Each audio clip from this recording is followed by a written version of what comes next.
achieved.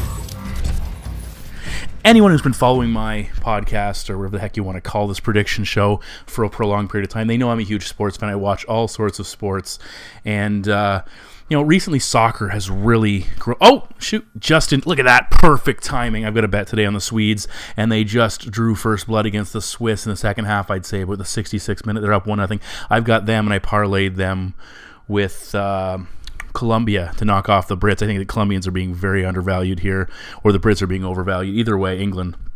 So I think that's a great opportunity to put some major cash up. We'll see. And I do have a backup parlay with the Switzerland-Sweden tying, so this puts me in great shape to walk away with something in the first half of my bet. But back to what I was saying, I've become a major soccer fan. I coach my kids in soccer. I've been watching Toronto FC quite a bit. I'm not a hardcore soccer fan. I've been watching the World Cup. I'm a huge fan of tournaments and international competition. That's always fun for me. Watching Japan lose was heartbreaking. I know it's not MMA related, but what I want to talk about is the diving in this sport is fucking atrocious. You know, we watched Neymar Jr. The guy put some pressure on his ankle, and I know it was a surgically repaired ankle, but the guy rolled around like he cut it the fuck off. Like, come on. You know, I've seen Suarez for Uruguay. Guy bumped him in the back, no contact with his head. He grabbed his head and laid there like he had been, you know, hit with a fucking shovel. And it's just, you know, the camera's on, you know they're going to show 75 replays, you look like a douchebag, knock it off, you're making your sport look bad. And sometimes analysts will say, oh, they'll try and brush it off as it's just part of the sport, it's expected, yada, yada, yada. Either way, it's just annoying as fuck to watch these jackasses do this. I had a friend telling me about one of the Icelandic players who took a shot to the face and just bleeding, just kind of shrugged it off. Like, that's a man. That's how you play a sport. You look at the hockey players, they're bleeding everywhere. You talk about former Boston Bruin Rich Preverly playing for the Dallas Stars, technically died on the bench, and then when he came back to, his response was, put me in, coach, I'm fine. So that's impressive. The other sport I want to ramble about a little bit is the NBA. We just saw Cousins sign in Golden State, and now they have a super team. They essentially have 5 All-Stars in their starting 5. And it's just like, that annoys me. It's like, it annoyed me when Kevin Durant left OK City to go play with Golden State. It's like, you know what? If you can't win on your own, you have to piggyback with someone else's superstar team, you're pathetic. You're a loser. And that's one of the nice things about mixed martial arts. We have sports where it is a standalone sport. You go out, you show up, and you put up or you shut up, or you get knocked the fuck out, one or the other. But either way, it's just, you know, that's what separates that. You know, I'm a huge hockey fan too, and hockey's one of those sports, again, where it's very difficult to, it's not impossible, but it's a sport where I think you have to show up or it's going to be noticeable at least. And you don't see guys running around forming super teams there like they do in the NBA, but ultimately with MMA, again, the one thing I like with MMA, it's one-on-one. Sometimes it makes it hard to predict because it makes a lot more intangibles. You know, oh, his girlfriend just broke up with him. Oh, it's, you know, it's her time of the month. Oh shit, he's getting married in 2 months, so his focus really isn't there. He's got a newborn. Shit like that goes on. You go, oh crap, he's off his game. He's not the fighter we're expecting, and that can really cost you a lot of money. But either way, I just hate those two things that recently, you know, watching those two things transpire on the television a lot lately just pisses me right the fuck off. I'm swearing a lot. I'm on summer break too, so this is fantastic. Welcome back to Kamikaze Overdrive MMA Predictions. As always, I am your host, Scott Johnson, and on this episode of the show, we are breaking down the upcoming UFC. Actually, it's a double show. We are first going to break down the July 6th installment of the Ultimate Fighter 27 finale. I'll be giving you my 4 main card predictions for that card. They actually might not be on the main card. These are 4 prevalent fights. I know the main event, Tavares versus Israel Adesanya. Adesanya, sorry. I will be giving you my 4 main card fights for that show, and the rest will be available in the prelims, even matchups that aren't posted yet. I'll do my best to get them posted, and then I'll be giving you my huge UFC 226 breakdown. A fucking awesome card, jam-packed start to finish, with a number of exceptional fights, including 2 main events worthy title fights that are super, super fantastic. So all that'll be available at kamikazeoverdrive.net. All the preliminary picks will be available there as well. My bet pack, now it's lagged a little bit of late, but it's certainly still been a super profitable year. You can pick up the Ultimate Fighter finale for $15. You can pick up UFC 26 for $15, or you can pick up the next 7 cards for $85, which saves you $20. So if you're looking at going, oh, I really don't want to buy the Ultimate Fighter finale, if you subscribe, you're basically getting that one for free. You're getting UFC 26 for $10, and then the next 5 you're paying full price for. Either way, it saves you some cash, and it locks you in long term. All right, so I think it's definitely worth looking into if you're considering betting long term. Again, I just lay it out so you can play it out. I think I'm stealing that from somebody. Either way, I put all the work in I possibly can. We post as much as we can. I did a lot of research for this event, and I'm feeling pretty good about my picks. And, well, let's stop talking about my picks and actually start making them. Let's get to that first main card prediction. Now, again, I'm going to give you 4 predictions for this. The rest will be on the prelims. I had one previously written up for the Mondafari-Honchak fight. And I had previously written up for a previous event, so I'm just going to post it in the prelim section. Again, any fight that's on that I don't have talk about here will be on the prelim section, even if it's on the main card. But we open things up in the women's strawweight division as Montana De La Rosa, 8 wins and 4 losses, takes on Rachel Ostovich with a record of 4 wins and 3 defeats. Now, Ostovich debuted with an impressive submission victory over Korean Gregorian. Well, De La Rosa also won by submission in her debut, arm-barring Christina Marks. Both very impressive. I think both were in the opening round. When you look at their records, both girls have some quality opponents they face. Ostovich losing to the highest profile fighter she's faced was probably Andrea Lee. She lost to her. Well, De La Rosa, she lost to Mackenzie Dern and Cynthia Calvillo, 2 fighters who are, have made waves already in the UFC.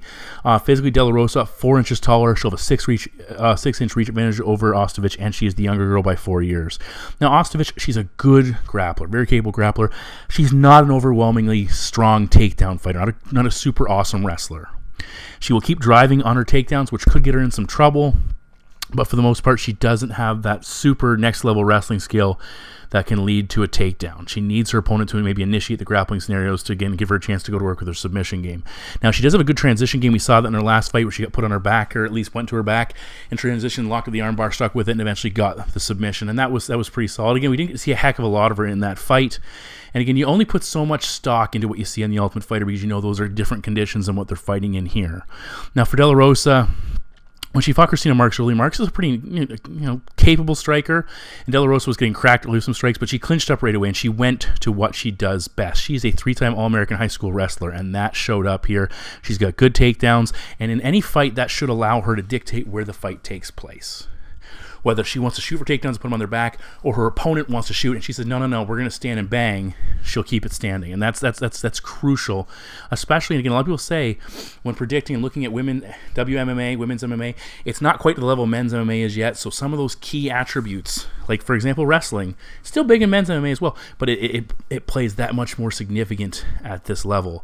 Now, when you look at De La Rosa's recent defeats, they've come against very good opposition. Again, Mackenzie Dern, Cynthia Calvillo. She's beaten pretty much everyone else she's faced in recent memory. For Ostovich, she is not that far removed from losing to a girl who's 1-2 for her career, and that's worth noting. She's a decent fighter, but she's got some flaws. I also think the length of De La Rosa is going to give her the edge on the feet. She's much taller and got a much longer reach. So if she can utilize a jab and keep Ostovich on the outside, Ostovich is going to struggle to close the distance effectively and get that fight to the ground. And then once she does, that wrestling of De La Rosa is either going to allow her to shut it down and force her to stand and bang, or it's going to allow her to counter and put takedowns on Ostovich, put her on the mat, and keep her there.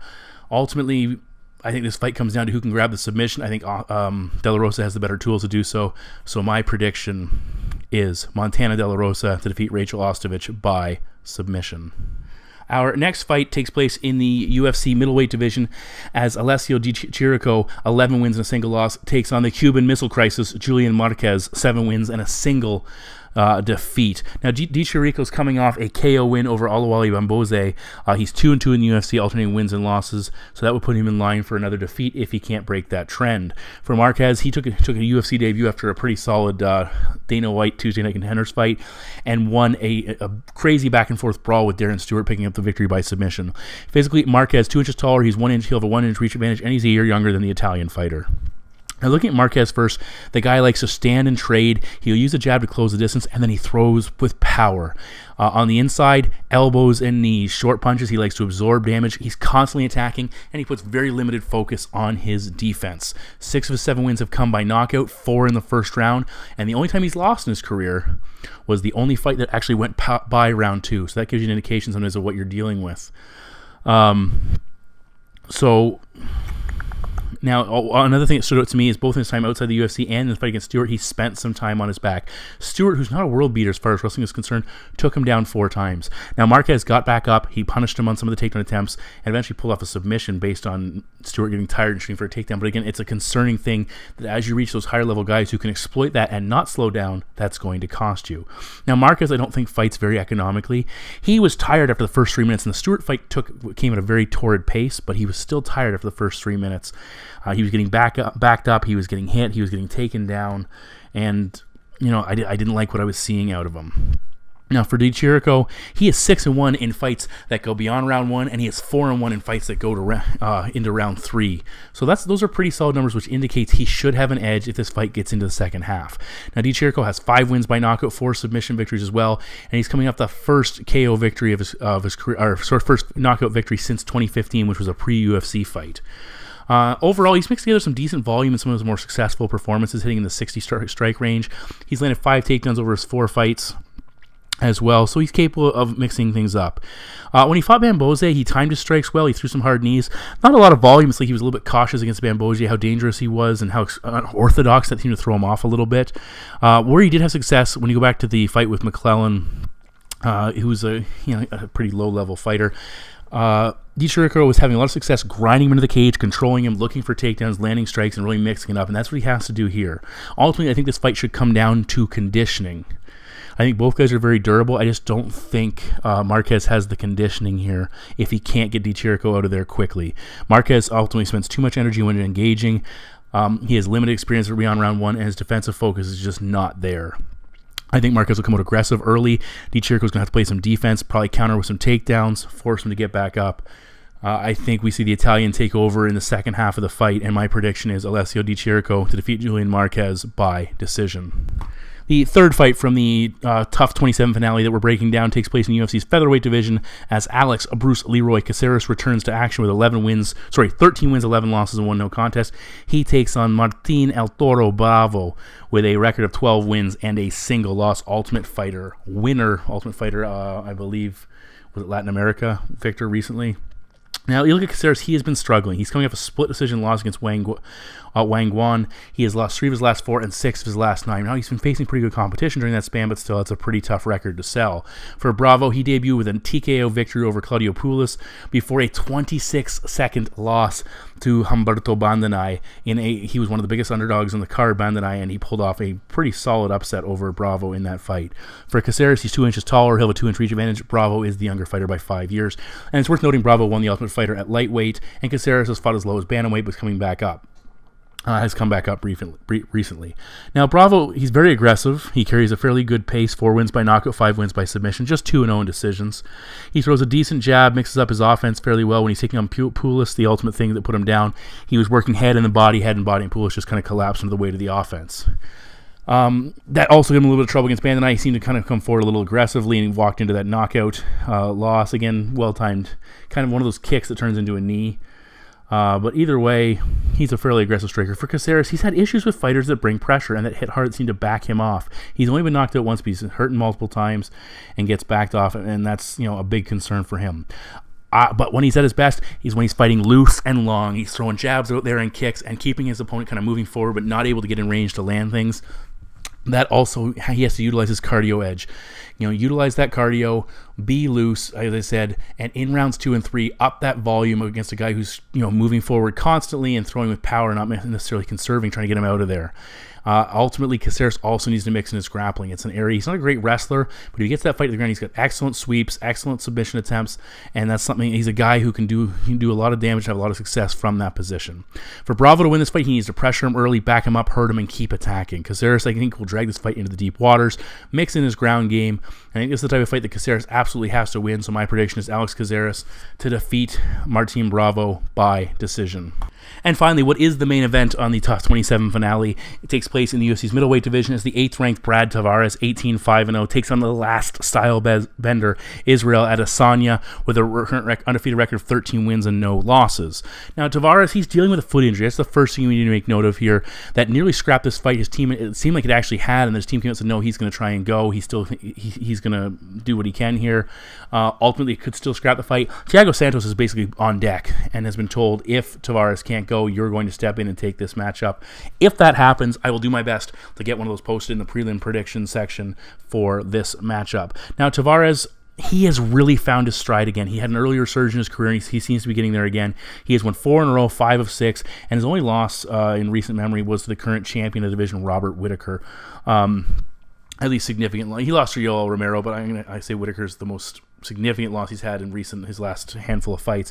For Adesanya, he's 2-0 in the UFC, undefeated for his career, but he is coming off a split decision win over Marvin Vettori. I actually initially predicted Vettori to win that fight. I thought he almost had enough to win it. Maybe just a little bit more offense would have done the job for him, a little more success with his takedowns, and he would have stole that upset, and Adesanya would have been temporarily derailed. Physically, Adesanya 3 inches taller. He'll have a 6-inch reach advantage, and he is the younger fighter by 2 years. Now, as I just mentioned, Adesanya is coming off the biggest test of his career. He won, but it was far from an impressive victory. And it's one of those matchups where you just were a little frustrated with his performance because he really didn't have a lot of answers for what Vettori offered him. Now, there are 2 areas of focus here in this matchup. Adesanya's takedown defense against Tavares' wrestling, and Tavares' chin against Adesanya's impressive striking repertoire and his reach. Now, looking at Tavares first, he is far from an elite wrestler. Let's put it this way. He's not a guy who's going to overwhelm you with talent and technique, but he's still very serviceable. He has showed he can land takedowns in key fights. When he took on undefeated Lorenz Larkin, he landed a couple of key takedowns that took care of him. Going back a little bit further, when he took on Tom Watson, another noted striker, he landed 5 takedowns, and that was really impressive. He's put up single takedowns here and there in other fights, but again, it's utilizing your strengths against your opponent's weaknesses, and that's something he's capable of doing. Adesanya gave up 3 takedowns against Wilkinson in his debut. He gave up 2 against Marvin Vettori. He has shown decent takedown defense, but he's also had a lot of issues creating separation. And, you know, that's one thing, too. His opponents, especially Wilkinson, were having success, but once it started to slow down, that's when Israel had more success creating separation and getting away from him, shrugging him off, and got to work with his striking. So if that doesn't happen, what happens in rounds 2 and 3? Also, because Adesanya was on the defensive against Vettori, we weren't able to see as much of his striking capabilities. He didn't mount nearly as much offense as we expected. And again, very similar to the Wilkinson first round, he was very defensive. And while he was relatively successful with his defense, he wasn't being offensive, and that's a concern. Now, on the flip side, Tavares has been knocked out twice. His chin appears to be a little bit of a liability. And if his opponent can connect flush, it's right out. It's not just a stumble and a wobble. It's boom. It lights out. See you later. Now, Adesanya, the guy has a massive reach advantage, and he's an impressively talented and dangerous striker with a vast repertoire of kicks and just offensive techniques that he can use to put your lights out. But the big question there, going back to the first scenario, is can he stay vertical long enough to deploy those? And can he deploy them before he gets tired from defending takedowns and fighting out of the clinch? That's a great question. That's really what this fight should come down to. The foot injury scenario is also a kind of a wild card here. It could force Tavares to strictly rely on his wrestling. He might say, hey, look, I can't stand and bang with this guy simply because I can't risk my foot getting injured. So let's land takedowns, let's grind him out, and let's see what we can do from that position. But they're also, on that flip side of things, his growing confidence in his striking could be just enough to get him in trouble against a superior, more dangerous striker, and that's also concerning. I think it's the first scenario, though. I think Tavares is a smart man. I think he's going to go for that first situation. You know, Adesanya's only fought beyond round 2 once in his career. And, and in most of his second round fights have been done by the 3-minute mark. So the guy has very limited experience beyond fighting 8 minutes in mixed martial arts anyway. He's coming off his first 3-round fight, and he was very narrow. A very narrow victory, and I think Tavares is going to try to exploit this. I think that's something it's just be difficult for me to understand why he wouldn't. Tavares is smart. He'll capitalize on Israel's shortcomings. Again, Vettori showed the way. Grind, takedowns, keep close, wear him out. I think Tavares finishes what Vettori started. Again, Tavares will clinch him, grind him into the cage, drag him to the mat, tire him out, rinse and repeat. 5 rounds is a long time. It'll become easier and easier as we get into rounds 3, 4, and 5. Tavares is a decision machine, so that's worth noting that he tends to struggle putting guys away, but my prediction is Brad Tavares to defeat Israel Adesanya by decision. We move now to the UFC 226 main card, and oh my goodness, is it loaded. And this first matchup is just fantastic. It is a violent pairing as we are in the UFC's light heavyweight division as the Rebel Gokhan Saki, 1 win and 1 loss. Don't let the record fool you. His kickboxing career is phenomenal. He takes on the 7-3 Khalil Rountree Jr.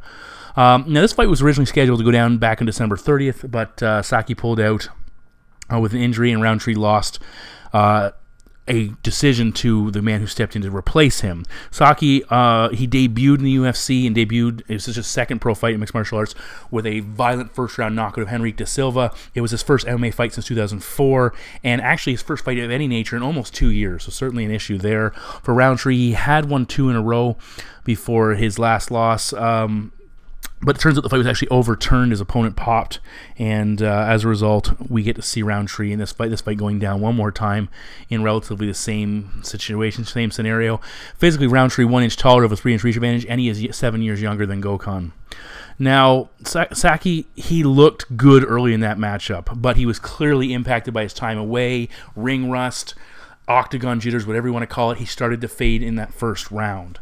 What we get with him is massive power in all of his strikes, his punches, his kicks, and excellent technique when he's delivering them. He was throwing a lot of singles, but they were still incredibly effective. And the big thing is he has excellent timing. He was catching Henrique moving forward. He was catching him, in between strikes, and he was doing a lot of damage with what he was offering. He did a good job of creating separation when he was tied up, avoiding the clinch and takedowns. He admitted that they did tire him out, and they will tire him out because it's something that he's not used to doing. He's been working on that tremendously. And again, that's not something we expect to see here against Rountree. Rountree's not a guy who's going to come out and shoot takedowns on you from the get-go. Now, looking at Rountree, he's a very explosive striker. He throws everything into his offensive techniques. He moves a lot, especially early on. And, if you include his last fight, he's technically 2-2 in fights that go outside of the first round, which tells you, and he has two of those losses, again, the one to no contest were at the higher level, which tells you he's kind of a guy who's going to knock you out or he's going to be in some trouble. Now, when you look back at that first fight, he was throwing so much into his offense early. He was tired just a couple minutes into that matchup. And he was overly aggressive to a fault, and he was losing a lot of power in his punches. His movement was almost non-existent. His hands were starting to drop, and things went bad quickly for him. He was lucky, he didn't get finished, but he lost a fight that was very winnable. He was still doing some damage with his offense, but again, how do you fare against a fighter who's also a striking-based fighter who's going to exploit the fact that you can't no longer defend yourself if you're tired? And that's the situation we're looking at here with Gokhan Saki. Could either of these guys shoot for a takedown? Possibly. I would think Rountree's the one who's more likely to do it. If he's going to, it'll be him shooting for a takedown. If anybody's going to look to put somebody on their back, but again, I don't know if that's possible. I don't know if it's going to happen. I think these two guys are going to stand and bang it out, and it'll be over before anybody gets a chance to do that. Saki, he's the more skilled fighter. He hits harder as far as I can see. He's more technically sound. The key, though, is going to be his timing. Look for Rountree. As he explodes forward, he overextends himself when he's punching. And if Saki can just slide out of the way, slip to the side and counter, there's going to be shots there's going to back Rountree off. And I think Rountree's going to have some trouble landing some of his offense early, and you'll see him start to slow down, and then he'll become that much more vulnerable. And I think Saki's conditioning is going to look better here. Again, better condition, having fought more recently, having the debut out of his system, not facing a guy who's going to try and tie him up. Again, Gokhan was in some trouble late against Henrique da Silva, who had him backed up and landing some shots before he landed that thunderous punch. But again, I don't think we're going to see that situation transpire here. And my prediction is Gokhan Saki to defeat Khalil Rountree Jr. by knockout. Our next fight transpires in the UFC's lightweight division. It's actually a redo of a matchup that was ruined by Conor McGregor. The former Ultimate Fighter winner at number 9 ranked Michael Maverick Chiesa, 14-3-0, takes on former lightweight champion, 12th ranked Anthony Showtime Pettis with a current record of 20 wins and 7 losses. Now, this fight was originally scheduled to take place at UFC 223, but McGregor attacking a bus like a fucking jackass led to Michael Chiesa getting some, I believe it was glass in his eye, or it was cut. He had a facial cut, and the fight was ultimately scrapped. Not anything to do with the fighters, which is really unfortunate. Pettis, though, everything's relatively the same, other than a little more time transpiring.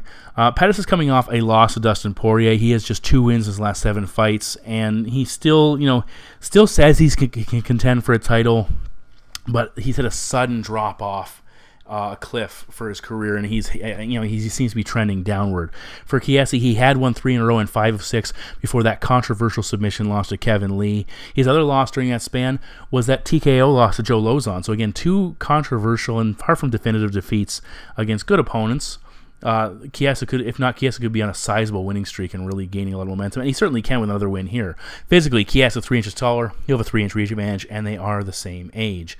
Now, Chiesa's signature submission, his rear naked choke, is a huge tool and a huge threat to anybody who goes to the ground with him. Submitting guys like Beneil Dariush and Jim Miller is very impressive. As he gets, he's a type of fighter that if he gets your back, you're in serious trouble. He has 8 wins by RNC, and that's he's very adept at locking in that hold. His wrestling is improving. He's landed 8 takedowns over his first 5 UFC fights, but 7 over his last 3. Before the Lee fight, at least, and he lands a lot of takedowns from the clinch, body locks, and trips. But he's the type of guy, once he ties up with you, he can really put you in some bad spots. On the mat, he's an aggressive guard passer, always looking to roll those opponents back. And I think the cardio edge certainly favors him here. I think he has the ability to out-cardio Anthony Pettis and be the better fighter later in this matchup. Now, we did see him get muscled around a little bit by Beneil Dariush in the clinch, eventually creating a scramble to allow him to get a submission win. I don't think Pettis can outmuscle Chiesa here. Maybe a little bit, but not nearly what Dariush was capable of.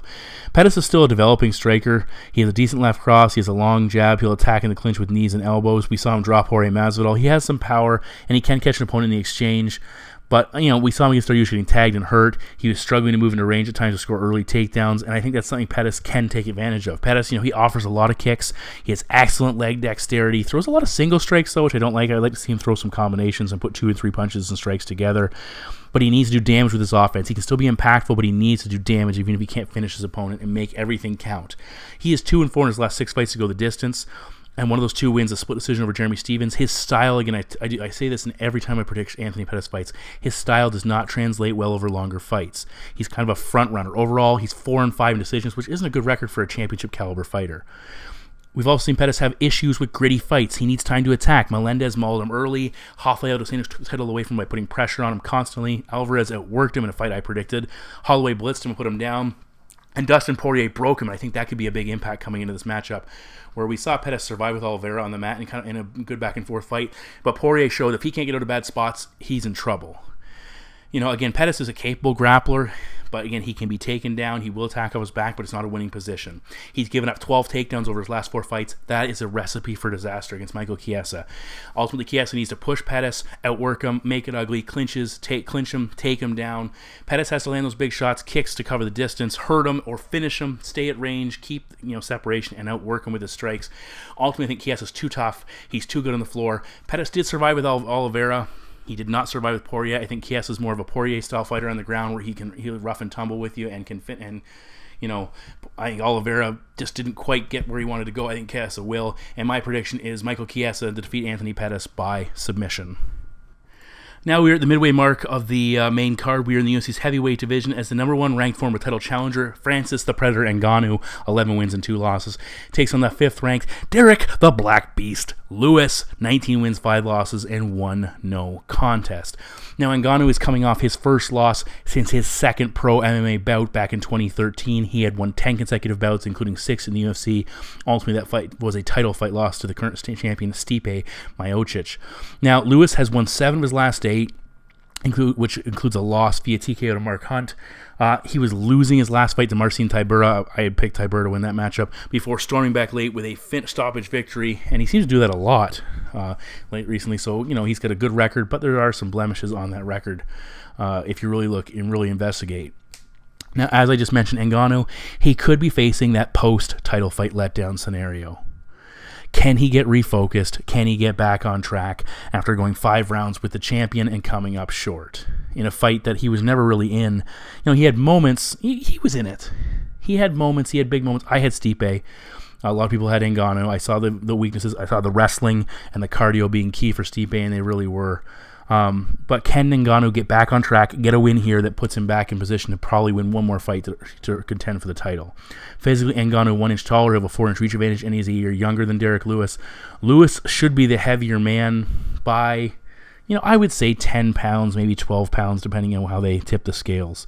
Now, Ngannou, he seems like one of the few fighters who can match Derrick Lewis for just general nastiness and won't be intimidated. I know Mark Hunt and these guys aren't intimidated, but you just see Derrick Lewis. He's a mountain of a man, and I just don't think Ngannou's the type of guy who's going to back off and take a step back and say, oh, look at the size of this guy, because he's just going to, I'm bigger, I'm badder, I'll show you. But will that translate to a UFC victory? I don't know. Physically, or sorry, look at Ngannou first. He has 7 of his 11 wins by knockout. 4 more, his other 4 victories coming by submission. For Derrick Lewis, of his 19 career victories, 17 have come by some form of TKO or knockout or KO. He has 1 by submission and 1 by decision, which was a crazy one against Roy Nelson. Ngannou had won 4 in a row in the first round. He's never fought beyond round 2 until that 5-round decision loss against Stipe. So that's an area of concern, especially when you look at what Derrick Lewis does. Lewis has gone to round 2 or beyond in each of his last 5 fights, including 2 4-rounders. He carries his power and finishing instincts very well deep into fights, and he only needs 1 chance. He's the type of guy where it's like he might lose, or at least have 1, 2, 3 close rounds, especially in a 5-round fight, and then suddenly his opponent starts to fade a little bit in round 4, and boom, Derrick Lewis gets on top, and he finishes the fight. And you go, oh shit, my guy just won 3 rounds, and now boom, it's over anyway. He's the type of guy where that's certainly a concern that you have to take into account in any fight. Lewis, though, on the same thing, he is vulnerable on the mat if he gets put on his back by a successful takedown. On the flip side, he is very good at countering takedown attempts into offensive positions. We've seen him, sprawl and force opponents, especially if they shoot out of desperation when they're a little bit tired, force them back. Suddenly he's on top and wailing away and getting a finish. So, it's one of those things where it's 50-50 whether it's going to be a good thing or a bad thing for him. He does his best work from top position, and that's in any situation. He does his best work from top position. If you had a choice of where not to fight Derrick Lewis, it's from your back. Take him, go with him standing, whatever. His striking's improving, but once on top, he has that type of thunderous ground and pound that forces the referee to stop, even if you're not out, simply because you can't defend against it. Now, for Ngannou, he has a 66% takedown defense. He did give up 6 takedowns against Stipe, which turned the fight against him. A lot had to do with his cardio, especially as he tired out. Can Lewis exploit this? Can Derrick Lewis push him early, get him into the second half of round 2, and then into round 3, maybe even lose the opening 2 rounds, and then put him on the mat and finish him? That's a possibility. I don't know if he can or not. Ngannou is an equally dangerous finisher. Both wins by knockout and submission, showing what he's capable of. He only needs 1 chance, just like Derrick Lewis needs. I'd say he's the better striker. He's a better submission threat and similar, but again, he needs to be on top of this. He's not the type of guy nobody wants to be on their back against Derrick Lewis, not even a guy like Francis Ngannou. Now, Lewis's cardio isn't great, but he might be best served by, again, trying to get this fight deep, tiring out Francis and looking for that ground and pound finish. Ultimately, I think Ngannou hits too hard and can match Lewis's physicality, and inside that first round and a half, 2 rounds, he should be able to find the answer to finish this fight. Lewis, again, he was losing against Marcin Tybura. He lost against Mark Hunt. He was behind against Travis Brown and Shamil Abdurakhimov. He had a bad fight against Roy Nelson. He's been finding ways to win at this next level. I think Ngannou is going to prevent that from happening. Again, because of the post-title fight scenario, there is the possibility that Derrick Lewis is able to get on top, whether it be through exhaustion or just a mistake by Ngannou, and Lewis finishes him, certainly within the realm of possibility. I think Ngannou cashes in, probably backs him up and unloads on the cage against him and finishes him there, maybe finishes him with some ground and pound after he turtles up. But my prediction is Francis Ngannou to defeat Derrick Lewis by TKO. We move now to the co-main event of the evening, and oh my goodness, what a fight we are looking at here. We are in the UFC's featherweight division as the champion, blessed Max Holloway, 19 wins and 3 losses, takes on the number 1 ranked fighter in the division, T-City Brian Ortega, undefeated at 14-0 with a single no contest on his record as well. Is this the biggest fight since Aldo versus McGregor? No, it's not. I would say it's bigger. When you look at that fight, Aldo was potentially on the downswing of his career. He wasn't the fighter he used to be. Everybody was talking about how at times there have been vulnerabilities shown. His kicking game wasn't what it used to be, and his chin clearly, he's faded since a little bit. But again, I just didn't feel he was where he was, and McGregor slapped him. We are looking at 2 fighters in Max Holloway and Brian Ortega who are at their peak of their careers. They are maybe not even there yet, but they are on the rise. They're not on the downfall. And these are 2 guys that are coming together, and I will tell you straight up, I am fucking scratching my head when it comes down to it. Who's going to win this fight? I love both these guys. I like watching both of them compete, whether I pick against them or pick for them, and it's a shame somebody has to lose it. And ultimately, on the same vein, I am so grateful that the Max Holloway Khabib Nurmagomedov fight didn't materialize, because this fight now is unblemished. These guys are coming in on winning streaks. You can't remember the last time Max Holloway lost. Well, we can, but it's just not significant right now. He wasn't the fighter then that he is now. And this is a huge, huge fight. Holloway comes into this matchup having won 12 consecutive bouts, including back-to-back finishes of the former champion Jose Aldo. He finished former lightweight champion Anthony Pettis. He beat finished Cub Swanson. He beat Ricardo Lamas. He beat Jeremy Stevens. He has beaten all of the big featherweights, obviously minus, I guess, all but, Frankie Edgar, Chad Mendez, and Conor McGregor, the names that popped to mind there. But he has beaten a significant number of top-level guys. For Brian Ortega, undefeated. He's won 6 in a row since that no contest in his debut, which he also won by submission. He's the first man to ever finish Frankie Edgar. He submitted Cub Swanson and Renato Moicano. He knocked out Clay Guida. He has stopped all of his opponents in the UFC, no matter what level or what caliber of fighter they are. He has been damn impressive. Physically, Holloway, 3 inches taller. They have the same reach. They are almost the exact same age. This is a fight that, if it lasts 2 minutes or goes the distance, is going to be awesome. And at this point, we know what these guys do well. So what I want to talk about is how each man wins this fight. Now, looking at the champion, how does Max Holloway retain his title? He has to use his range weapons and movement and stay on the outside. Work his volume game, outpace Ortega over 5 rounds. Use that timing. Every time Ortega looks to move forward, boom, jab, kick, whatever he has to do, put something on him to back him up and keep attacking. His key to success here is maintaining separation. For Ortega, his key here, he cannot allow Max Holloway to outpace him. He has to match him strike for strike, but at the same time, don't get reckless. Holloway has an endless gas tank, and Ortega has to realize that, there's a possibility he won't be able to keep up with him. He might slow down a little bit, and he has slowed down a little bit in longer fights, but he has to still avoid falling behind. Stay close in output, because Ortega is a big finisher. He's the type of guy where he capitalizes on moments and puts opponents away. And we've seen him times fall behind in fights and then rally to put them away. If that moment doesn't materialize, he has to be able to win a decision. He has to be in a position where when rounds 4 and 5 hit, he has at least 1 round in the books, possibly 2. And that's crucial for him. And ultimately, his ultimate key to success here is if and when the opportunity presents itself to close the gap, clinch, look for takedowns, jump for a submission, and take advantage of that big moment, make it count. That's crucial for him. Also worth noting here, Holloway's coming off a leg injury. Will it impact his performance? He's been out of action for 7 months, which isn't that long a time, but he's a guy who's he's fairly active, so 7 months is a little bit longer than what he's normally used to, and if that leg injury inhibits his movement altogether, that could be a big check against him, or big, point against him.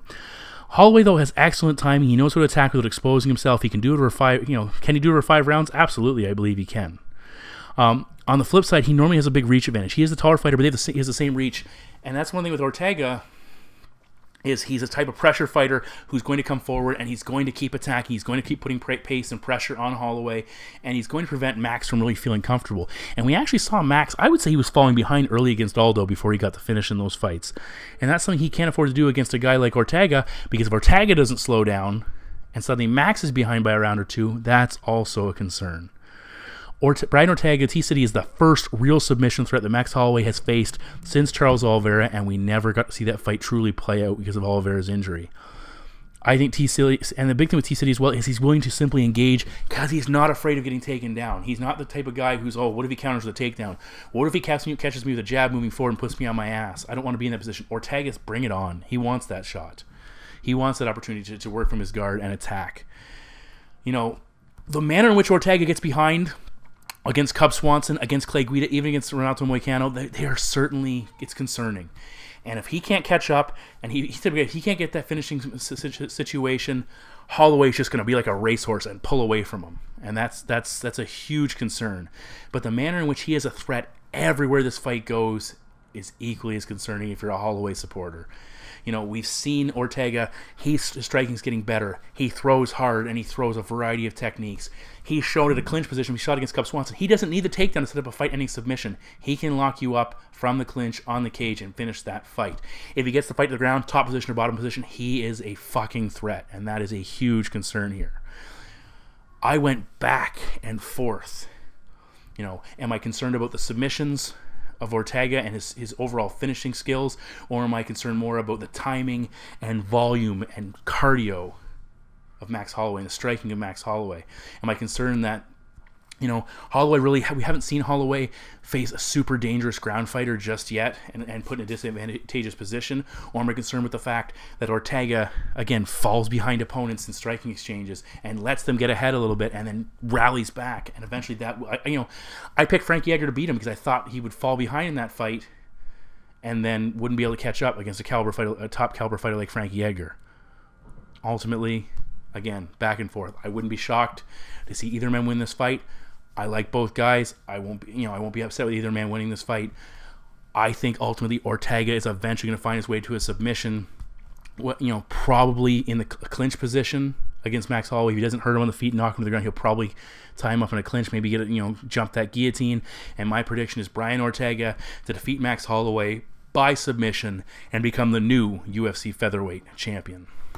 And now, if that co-main event wasn't enough, the main event of the evening transpires in the UFC's heavyweight division. It's a super fight as the UFC heavyweight champion Stipe Miocic, 18-2-0, takes on the UFC's light heavyweight champion and Strikeforce heavyweight Grand Prix winner DC Daniel Cormier with a current record of 20 wins, 1 loss, and 1 no contest. Is this the biggest heavyweight super fight of all time?